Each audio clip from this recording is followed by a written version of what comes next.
Probably alone. Getting fine. Rage planes. Gift things.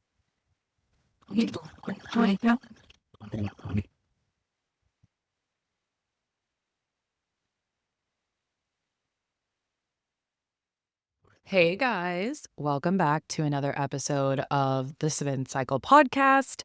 I'm your host, Kiara McKinney, and we have a lot to get to today, so I'm going to jump right into it. So, first of all, the 77th Primetime Emmy Awards took place this past Sunday, and I actually wrote a Substack about it ahead of time about how I was just so unenthused by the Emmys. I was not really excited about it in the same way that I was, like, overjoyed about the VMAs. I am a television girly way more than I am, like, a movie aficionado. I don't have the attention span for movies. I actually like to watch a lot of different shows in a night. I'm not even, like, a good binger or anything. I'll only watch, like, 2 episodes of a show at a time. I just wasn't excited about it in part because there were a lot of, like, repetitive nominations, like Severance, The Studio, and I believe maybe The Pitt. They were, like, the bulk of the nominees, and I don't watch any of those shows. So I just was kinda like, "Okay, whatever." I am so over the workplace drama. I think that there are kind of just, like, these 2 formats, so to speak, of shows that people like that I guess get greenlit these days, and it's either a very high stress workplace ensemble or it's a critique on rich people, and it's usually set somewhere, like, on vacation, some kind of trips, like, it's either the White Lotus format or the Succession format, and pretty much all creativity went out the window with that, and we're 2 years removed from the SAG-AFTRA and Writers Guild strikes, so I'm not really sure what's going on there. A lot of really good shows that did not fit those formats recently ended, including, like, What We Do in the Shadows, which has been really successful at the Emmys the last few years. That's one of the only ones that I can really think of that is something new and different, but also not regurgitated IP, because that's the other thing is, okay, so, like, those 2 formats that I just spoke about, that's the net new intellectual property, whereas you have The Last of Us and The Penguin, which The Last of Us was a video game, and then The Penguin is from the Batman universe. So it's like, okay, with this more fucking superheroes. Superheroes are now not just like every film released, but now it's infiltrated our television as well. This is not criticism relevant to the show The Boys. That's a completely different kind of quote unquote superhero show. I had to stop watching it because it's so fucking gory, but it's a really, really good show. If you can withstand a lot of gore and you don't get, like, a queasy stomach, then highly recommend it. If you are a big baby about, like, blood and guts, like me, and also, like, weird sexual stuff, don't watch it. Find a friend who watches it and get the tea from them. So, no, I didn't watch, but it's still my job to recap, so here we are. Some big winners were Best Drama Series, The Pitt beat Severance, despite Severance's, like, 27 nominations. Comedy Series, The Studio, that was, like, kind of the dominant breakout show, and it beat The Bear, which thank God, because The Bear is not a comedy.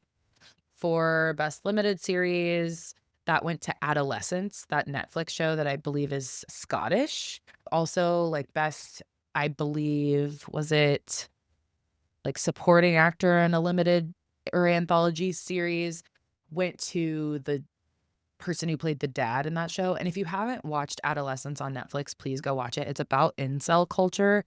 Yes, it's set in Scotland, but it is very reflective of the same kind of issues that young men are dealing with here. It's a worldwide issue, so really, really recommend that show. Really enjoyed it. I'm really glad that it won. I was rooting for it, but I kinda knew it would. For lead actors, we have Noah from The Pitt. Noah Weil, if you don't know, he was like a breakout star in ER, and then now he's playing a doctor again on The Pitt.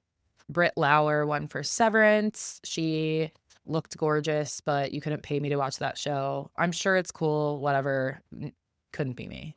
It just feels like it put every workplace drama in a blender or like in ChatGPT or something, and it just like AI decided this plot line of severing yourself, but it's too much for me.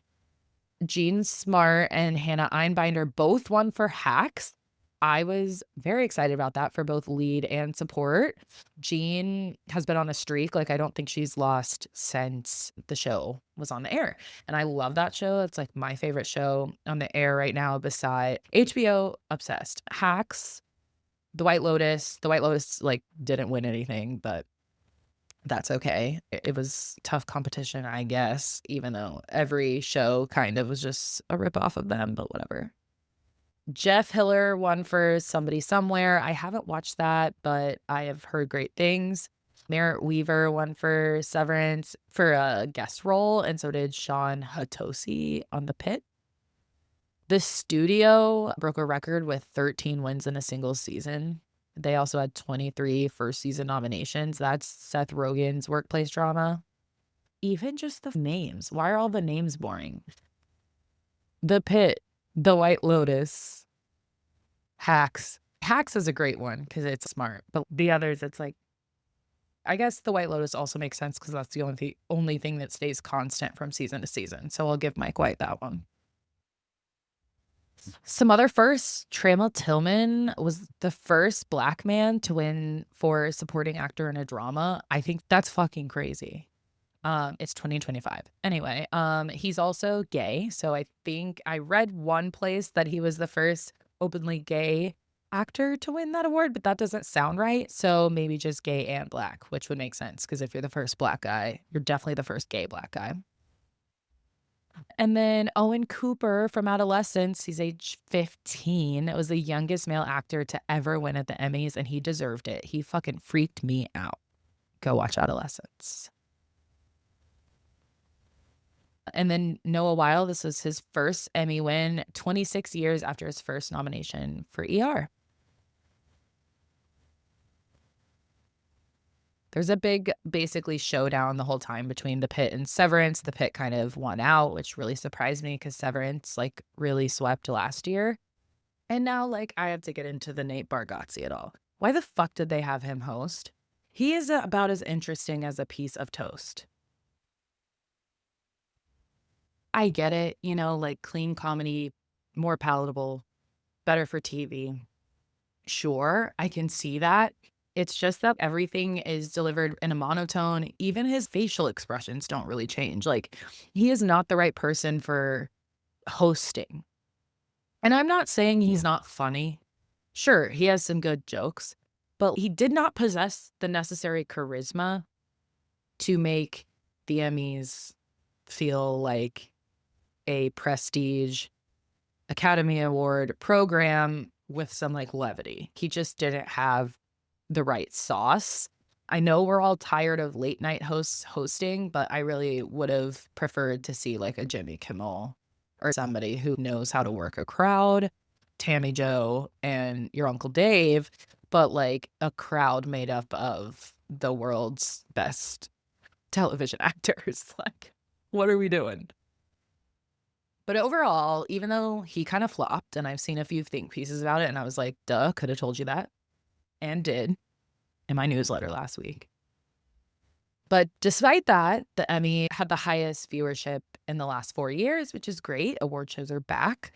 So I think that that means that, you know, especially after the VMAs had their record-breaking viewership of the past 5 years, really like of the 2020s, their highest viewership of the 2020s. We are finally coming out of the COVID haze and the strike fallout, only to emerge into fascist authoritarianism and a lot of sameness across Emmy nominations. But alas, award shows are back. Moving on now to some, I can't go an episode without talking about pop music. I'm not going to talk about Sabrina Carpenter this week, so there's that. We have 2 really exciting upcoming albums dropping in September. This Friday, we have Cardi B's Am I the Drama dropping. It has 23 tracks on it, including features with Megan Thee Stallion, Janet fucking Jackson. How the fuck does one get Janet Jackson to feature? Like, I can't. Okay, anyway. Tyla, Selena Gomez, Summer Walker, Kalani, and Lizzo. It's going to be insane. I can't wait. I signed up for artist pre-sale for her tour because she is going on tour soon too. So I'm really excited about that. I love female rap concerts. Like, going to Megan Thee Stallion with my best friend Beth was so much fun. I saw Doja Cat and Doechii the year before with my gay friend Brandon, but it was so much fun because everybody in the audience is female or gay. Like, there aren't a lot of like straight men going to see female rappers, and like that's their fucking loss, and like, good, don't come. Those are the concerts that I'm like, I'm not bringing my husband to. You know, like, he doesn't need to be around a bunch of girls who want to just like freely shake their ass and not worry about like, you know, any men around. So, based on some of the visuals we've seen, it seems like Cardi B's album, it's a little bit like darker and more dramatic based on her visuals of her most recent single Outside. She's got like ravens and shit and that insane red outfit. By the way, I'm obsessed with her stylist. I can't think of his name right now. I want to say it's like it's another K name, like Culture, like her daughter. It's like Collins or something. I gotta look it up, but I'll put it in the show notes. But I am obsessed with him. I also love Cardi's visuals, and I think I've said this on this podcast before, but like, there is really no one in the rap game doing visuals like Cardi B. Okay? Like, exorbitant, luxurious cinematography. Just beautiful, like art. And that's what I love about Cardi is like, she comes from such humble beginnings. She was a stripper and got started on Vine and then like kind of just started rapping, but like, she has such an artistic eye, and that's something that I really appreciate about her, because sometimes I think that, you know, artists that come up in the Nepo baby pipeline, they only have taste because it was like taught to them. And I can say that because I was raised by a dance teacher and dance choreographer, and so I was naturally good at teaching and choreography. Like, I just kind of developed an eye because I watched my mom's eye and developed my taste that way. And so that's the other thing about like Nepo babies and or just like because like, let's be honest, Lil Wayne, kind of a Nepo baby. And that was a Birdman joke. Okay. Anyway. But I mean, like, the people who have an older mentor or a parent or anybody, like, take them under their wing and mentor them, like, that is such a privilege, and especially in rap music. And so I think seeing Cardi's like rise to fame, I'm just really inspired by how she's really like honed her craft, developed her own like look. And I love that she just like puts out music when she feels like it. This is only her second album. Isn't that crazy? She did a meet and greet style bodega baddie pop-up in New York, where she's from.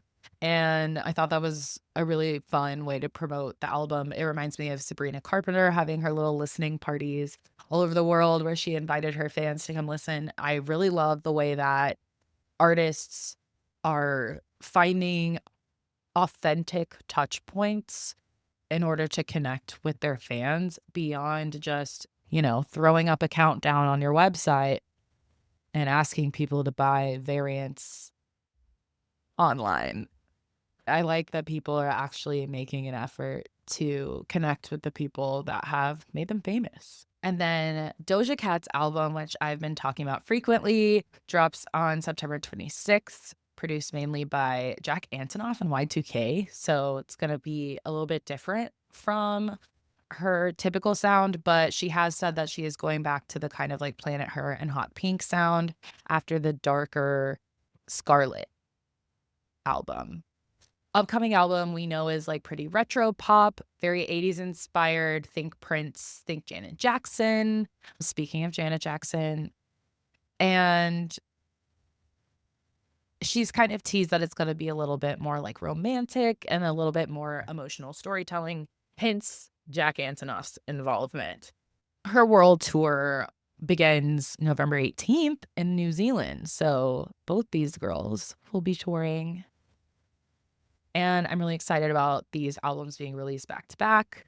Love just kind of how it fits into the larger zeitgeist. It's been really fun going from Man's Best Friend into the VMAs, into the Emmys, and now into some Cardi B and Doja Cat releases and tours.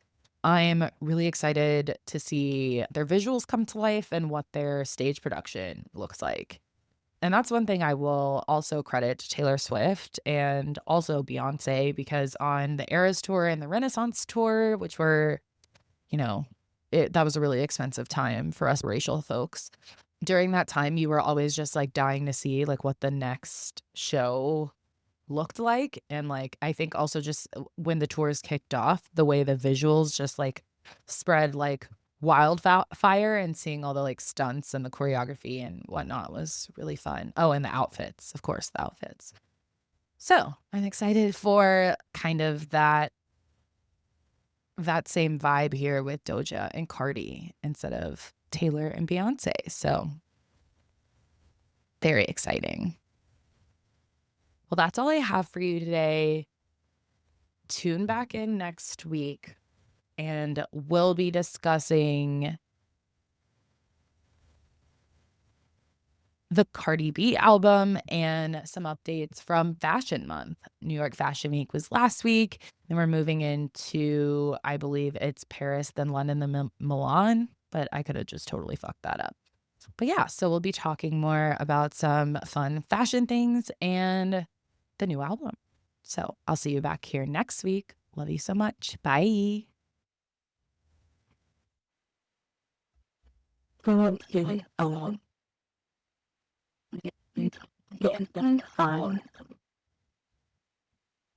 Formation planes. Gift.